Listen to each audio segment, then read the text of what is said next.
পানি, একটু পানি। আকাশ, তুই কি ঘরে আছিস বাবা?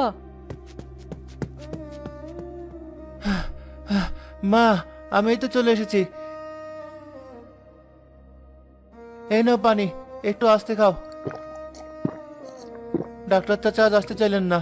অনেক অনুরোধ করলাম, কিন্তু হাতে টাকা নেই বলে মুখের উপর দরজা বন্ধ করে দিলেন। গরিবের আবার ডাক্তার কিসের বাবা? মরণই গরিবের আসল মুক্তি। তুই আর ওসব নিয়ে ভাবিস না। আমার সময় শেষ হয়ে এসেছে। বুকের ভেতরটা আজ খুব জ্বলছে। মনে হচ্ছে কেউ যেন হাতুড়ি দিয়ে পিটছে। মা, তুমি এমন অলক্ষণে কথা বলো না তো।